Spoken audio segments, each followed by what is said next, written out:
to change the world? Start off by making your bed.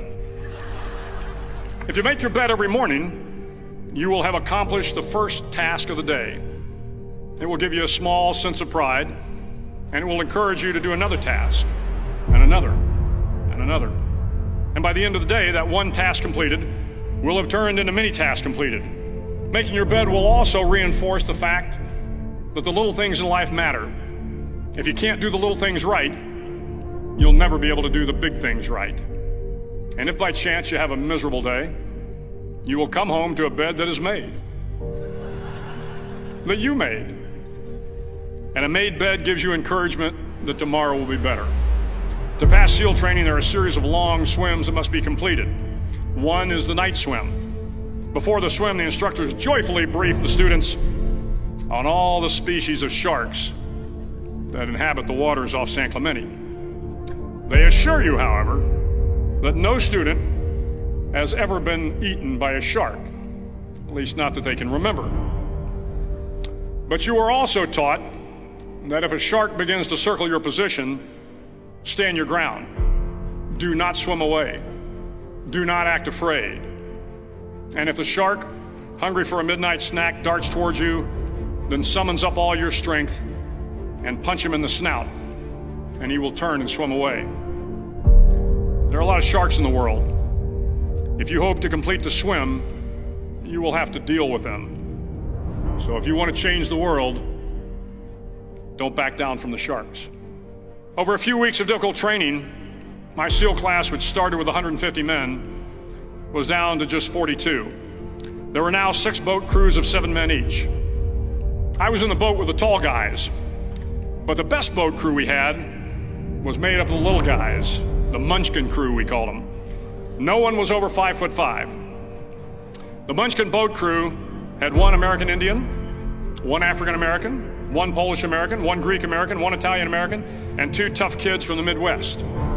They out-paddled, outran, and outswam all the other boat crews. The big men in the other boat crews would always make good-natured fun of the tiny little flippers the Munchkins put on their tiny little feet prior to every swim.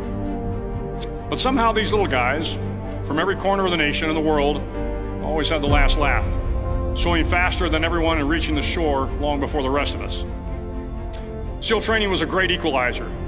Nothing mattered but your will to succeed, not your color, not your ethnic background, not your education, not your social status. If you want to change the world, measure a person by the size of their heart, not by the size of their flippers. The 9th week of training is referred to as Hell Week. It is 6 days of no sleep, constant physical and mental harassment, and 1 special day at the Mud Flats.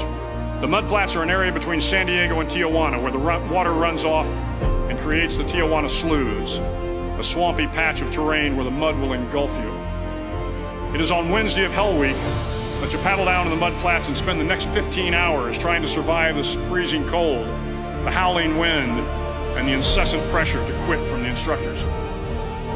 As the sun began to set that Wednesday evening, my training class, having committed some egregious infraction to rules, was ordered into the mud.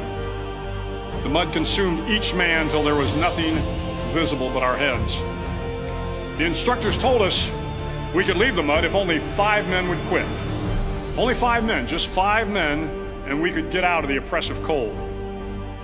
Looking around the mud flat, it was apparent that some students were about to give up. It was still over 8 hours till the sun came up. 8 more hours of bone-chilling cold. The chattering teeth and the shivering moans of the trainees were so loud, it was hard to hear anything. And then one voice began to echo through the night. One voice raised in song. The song was terribly out of tune, but sung with great enthusiasm. One voice became 2, and 2 became 3, and before long, everyone in the class was singing. The instructors threatened us with more time in the mud if we kept up the singing, but the singing persisted, and somehow the mud seemed a little warmer, and the wind a little tamer, and the dawn not so far away. If I have learned anything in my time traveling the world, it is the power of hope. The power of one person, a Washington, a Lincoln, King, Mandela, and even a young girl from Pakistan, Malala. One person can change the world by giving people hope. So if you want to change the world, start each day with a task completed. Find someone to help you through life. Respect everyone. Know that life is not fair and that you will fail often. But if you take some risks, step up when the times are the toughest, face down the bullies, lift up the downtrodden, and never ever give up. If you do these things, the next generation and the generations that follow will live in a world far better than the one we have today. And what started here will indeed have changed the world for the better.